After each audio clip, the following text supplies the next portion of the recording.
Hello students, स्वागत है आपके अपने यूट्यूब चैनल एजुकेशनल जंक्शन के एक और नई वीडियो में। तो दोस्तों, आज हम बीएससी सेकेंड ईयर की जो फिजिकल केमिस्ट्री की बुक है ना, उसको स्टार्ट करने जा रहे हैं। तो उसमें जो फर्स्ट चैप्टर है वो है थर्मोडायनेमिक्स और सेकंड चैप्टर है वो थर्मोडायनेमिक्स सेकंड पार्ट है। लेकिन जो फर्स्ट चैप्टर है उसमें से कुछ मोस्ट इंपॉर्टेंट क्वेश्चंस बनते हैं, जो 5-6 क्वेश्चन में वो कंप्लीट करने वाला हूँ। जो थ्योरी का पोर्शन होगा उसके लिए मैं बेस्ट आपके लिए नोट्स प्रोवाइड करने वाला हूँ, पीडीएफ बना के, वो डिस्क्रिप्शन में आपको मिल जाएंगे। तो वहाँ से अगर आप पढ़ना चाहो बेसिक से पूरी थ्योरी तो आप पढ़ सकते हो। लेकिन मैं ऑलमोस्ट सारे क्वेश्चंस वीडियो में क्लियर करने वाला हूँ। तो आप चैनल को सब्सक्राइब कर लेना, अगर वीडियो अच्छा लगा तो वीडियो को लाइक भी करना। तो अपन पढ़ने जा रहे हैं जो है वो है फर्स्ट लॉ ऑफ थर्मोडायनेमिक्स। तो first law of thermodynamics basically क्या कहना चाह रहा है? फर्स्ट लॉ ऑफ थर्मोडायनेमिक्स में यही कहा जाता है कि जो एनर्जी होती है ना, जो अपने इस यूनिवर्स में, जो इसने ब्रह्मांड में जो एनर्जी है, वो एक रूप से दूसरे रूप में चेंज हो सकती है। ठीक है, कन्वर्ट हो सकती है, ट्रांसफर हो सकती है, लेकिन कभी भी नष्ट नहीं हो सकती। Energy never destroyed. ठीक है, तो एनर्जी नेवर डिस्ट्रॉयड। तो अपन जो बेसिक सी इसकी जो डेफिनेशन है वो देंगे कि according to the first law of thermodynamics energy can not be generated and can not be destroyed. ठीक है, while its transformation take place from to other form. ठीक है, एक फॉर्म से दूसरी फॉर्म में ये ट्रांसफर हो सकती है फर्स्ट लॉ ऑफ थर्मोडायनेमिक्स के अकॉर्डिंग। तो यही है फर्स्ट लॉ ऑफ थर्मोडायनेमिक्स। तो मैं यहाँ पे नहीं लिख रहा हूँ, मैं यहाँ पे केवल इसकी मैथमेटिकल फॉर्म लिख रहा हूँ। तो मैथमेटिकल फॉर्म ही अपने लिखी जाती है। तो अगर ये क्वेश्चन आया हुआ है, बहुत बार आया हुआ है अपनी यूनिवर्सिटी में, जो राजस्थान यूनिवर्सिटी है, जो शेखावटी यूनिवर्सिटी है, जो एमडीएस यूनिवर्सिटी है, कोई सी भी यूनिवर्सिटी उठा के देख लीजिए, ये बहुत इंपॉर्टेंट क्वेश्चन है। तो मैं आपको क्लियर कर देने वाला हूँ इस वीडियो में। तो इसकी मैथमेटिकल फॉर्म आपको मैं समझा दूंगा, और जो आपको डेफिनेशन है वो मैं नोट्स प्रोवाइड कर रहा हूँ, वहाँ से आप देख सकते हो। और मैंने बोल भी दिया है कि according to the first law of thermodynamics energy can not be generated and can not be destroyed while it's transformation take place from one to other form. ठीक है, हिंदी मीडियम वालों के लिए भी नोट्स प्रोवाइड कर दूंगा, तो आप वहाँ से देख सकते हो। तो इसकी मैथमेटिकल फॉर्म हम पढ़ने जा रहे हैं। तो मैथमेटिकल फॉर्म में आपको मैं बता दूँ कि मैथमेटिकल फॉर्म का जो आएगा वो आएगा। तो इसका होता क्या है कि मैथमेटिकल फॉर्म में अपने को लिखना होता है कि अब्जॉर्ब हीट बाई सिस्टम। तो मतलब जो एक सिस्टम होता है, ठीक है, एक सिस्टम होता है, ये सिस्टम होता है, इसको हम कुछ हीट देते हैं। ठीक है, कुछ हीट देते हैं, मान लो इसको क्यों हीट दी। ठीक है, एक सिस्टम को हीट देते हैं, मान लो क्यों हीट दी। तो ये होगा क्या इससे? इससे तो एक तो आएगा वर्क डन। ठीक है, वर्क आएगा। तो मान लो वर्क को अपन ने डब्लू मान लिया।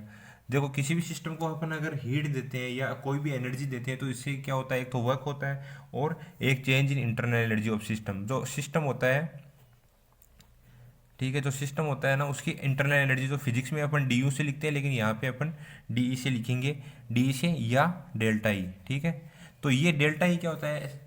जो सिस्टम की एनर्जी में चेंज हुआ है वो हो गया, और ये वर्क डन हो गया, और ये अपन दे रहे हैं बाहर से हीट। तो ठीक है ना, यही तो सिस्टम होता है। किसी भी सिस्टम को आप उठा के देख सकते हो, जैसे बाइक होती है, तो बाइक में अपन जो पेट्रोल डालते हैं वो इस हीट के रूप में होता है। ठीक है, इस एनर्जी के रूप में होता है। फिर वर्क डन होता है, वर्क डन होता है, जो बाइक चलती है उससे वर्क हो गया, और सिस्टम जो हीट में कन्वर्ट हो, जैसे उसका साइलेंसर गर्म हो जाता है, वो हीट में चला गया, तो वो इंटरनल एनर्जी में चेंज तो कर रहा है। पहले वो ठंडी थी, साइलेंसर ठंडा था, लेकिन अब वो गर्म हो चुका था, उसकी इंटरनल एनर्जी जो आंतरिक ऊर्जा है उसमें बदलाव आ गया है। ठीक है, तो ये यही है इसका first law of thermodynamics. First law of thermodynamics यही होता है कि अगर अपन किसी को हीट दे रहे हैं तो वो कुछ ऐसी चीज़ों में कन्वर्ट हो जाएगा, या तो वर्क में कन्वर्ट हो गया और यहाँ पे सिस्टम की इंटरनल एनर्जी में कन्वर्ट हो गया, मतलब वो नष्ट नहीं किया जा सकता। जैसे अपन कोयले को जलाते हैं तो उससे क्या होगा? हीट उत्पन्न होती है, जिससे हम रोटियां सेक सकते हैं, खाना बना सकते हैं। लेकिन ये पहले कोयला था तो वो कोयले में एनर्जी स्टोर थी, अब वो किस में चेंज हो गई? वो उष्मा में चेंज हो गई, हीट में चेंज हो गई, लेकिन वो नष्ट तो नहीं हुई ना, इस एनवायरमेंट में, इस ब्रह्मांड में रही वो। तो जो पहले जो फर्स्ट ऑफ थर्मोडायनेमिक्स उसके अनुसार यही है कि ब्रह्मांड में एनर्जी को है ना, जो यूनिवर्स में एनर्जी है उसको न तो नष्ट किया जा सकता है, नहीं उसको प्रोड्यूस किया जा सकता है, पैदा किया जा सकता है। एनर्जी है उतनी होगी इस ब्रह्मांड में, न तो उसको बढ़ाया जा सकता है न घटाया जा सकता है, बस केवल और केवल उसको एक रूप से दूसरे रूप में कन्वर्ट किया जा सकता है। ठीक है, ये है थर्मोडायनेमिक्स का फर्स्ट लॉ। तो अगर इसको मैथमेटिकल फॉर्म में लिखे तो इसको क्यों है, तो क्यों इक्वल टू वर्क होता है, वो क्या होता है आपको दिख रहा होगा? डब्लू, और इसको अपन लिख सकते हैं डेल्टा ई। अब अपने को पता है कि ये फर्स्ट लॉ ऑफ थर्मोडायनेमिक्स है। ठीक है, फर्स्ट लॉ ऑफ थर्मोडायनेमिक्स है। अब अपने को करना क्या है? जो इंटरनल एनर्जी है उसको अगर अपन इधर रखें डेल्टा ई, और इसके इधर इसको वर्क को ले जाएं। अब आपको पता है कि डेल्टा इसको अपन ऐसे लिख सकते हैं कि जो बाद में फाइनल में एनर्जी है वो E2 माइनस E1। ठीक है, ऐसे लिख सकते हैं। और इसको क्यों माइनस डब्लू को अपने को पता है, अपने पढ़ा हुआ है, और इसके भी वीडियो आप देख सकते हो। इसको हम लिख सकते हैं पी डीवी, मतलब जो प्रेशर है वो, और जो आयतन में परिवर्तन है वो। तो पी को बाहर रख देंगे और डीवी को मतलब V2 माइनस V1 लिख सकते हैं। तो इस टाइप से इसको हम और लिख सकते हैं। ठीक है, फर्स्ट लॉ ऑफ थर्मोडायनेमिक्स को। तो अब मैं कुछ केसेस में आपको बात करता हूँ, जैसे आइसोथर्मल। आइसोथर्मल का मतलब होता है जैसे कंडीशन में बात करता हूँ, ठीक है, कंडीशंस में बात करता हूँ कि ये लॉ किस टाइप से लगेगा। तो आपको मैं बता दूँ, आइसोथर्मल होता है, आइसोथर्मल होता है जिसमें टेम्परेचर हमेशा सेम रह जाता है, ठीक है, समताप बोलते हैं हिंदी में उसे आइसोथर्मल। आइसोथर्मल प्रोसेस में टेम्परेचर सेम रहता है, ठीक है। तो D T equal to zero होता है आइसोथर्मल में। अब D T equal to zero होता है, आपको पता है आइसोथर्मल में, तो D T equal to zero होता है तो उसमें डेल्टा ई भी जीरो होता है, क्योंकि आपको पता है कि अगर आंतरिक तापमान जो जो तापमान होता है किसी सिस्टम का, अगर वो जीरो परिवर्तन उसमें जीरो हो तो डेल्टा ई जो उसकी आंतरिक ऊर्जा उसमें भी परिवर्तन जीरो आएगा। तो अब इस केस में ये आइसोथर्मल का केस है, इसको यहाँ पे पुट करते हैं। देखो मैं बता देता हूँ, ये आइसोथर्मल का केस है, ठीक है, या समताप का, समताप पे क्या होता है उस केस में क्या होता है, ठीक है, समताप पर। तो इसमें क्या होगा कि जैसे डेल ई जीरो हो गया तो डेल ई यहाँ पे जीरो पुट कर देते हैं, तो क्यू इक्वल टू डेली को जीरो पुट कर दो तो डब्लू, ठीक है, इस टाइप से ये हो जाएगा, ठीक है।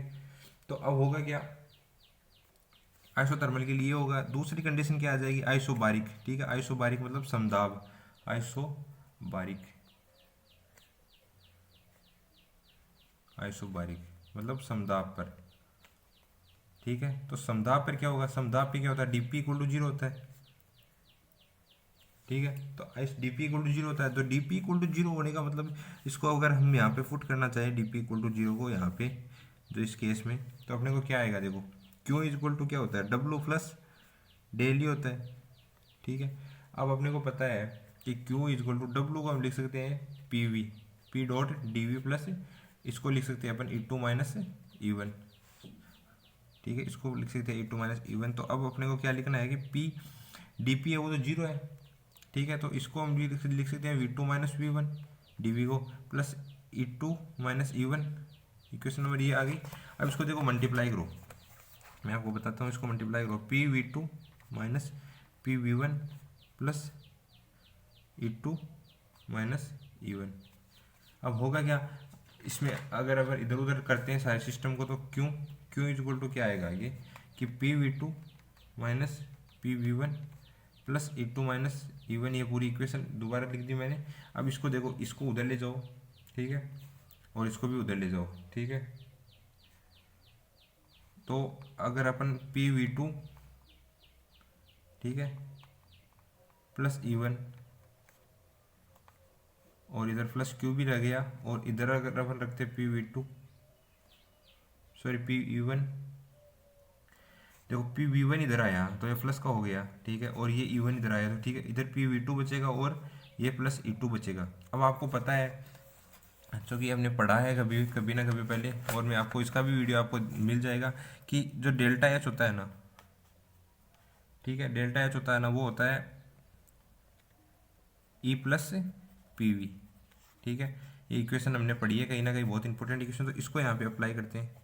तो ये P V two plus E two है, ठीक है, तो P V two plus E two, तो इसको हम लिख सकते हैं डेल्टा एच टू, और इसको हम लिख सकते हैं पूरे सिस्टम को delta H one plus Q. बहुत इंपॉर्टेंट रिलेशन आने जा रहा है यहाँ से।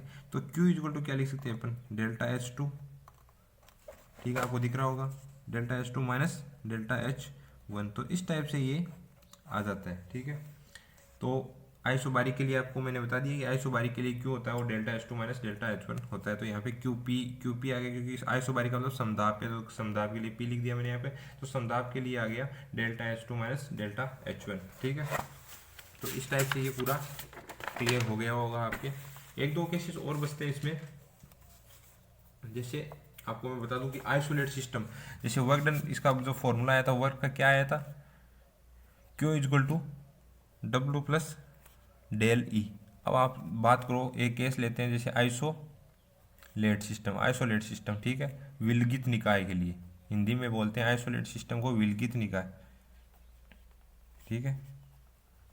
तो विलगित निकाय में क्या आएगा आपके हिसाब से, ठीक है, विलगित निकाय में जो हम एनर्जी दे रहे हैं वो नहीं ली जा सकती, क्योंकि विलगित निकाय को कोई हीट नहीं दी जा सकती, तो डी क्यू होता है ना उसमें, वो जीरो होता है। तो ये सिस्टम यहाँ पे पुट कर दो, तो इसमें जीरो हो गया, तो क्यों जीरो आ गया इससे, क्योंकि परिवर्तन, सॉरी विलगित निकाय का क्यू जीरो होता है ना, क्यों, ठीक है, क्योंकि उसको दिया ही नहीं जा सकता क्यों, ठीक है, ये इस लाइन को काट दो, क्यों ही जीरो होता है क्योंकि विलगित निकाय है, उसको ना तो हीट दी जा सकती है नहीं उसे ली जा सकती, तो Q equal to zero put कर दो तो W equal to minus del E आता है, ठीक है। तो इंटरनल एनर्जी में जो परिवर्तन होता है उसका माइनस साइन के साथ अगर हम ले तो वो विलगित निकाय में किया गया वर्क डन आ जाएगा, ठीक है।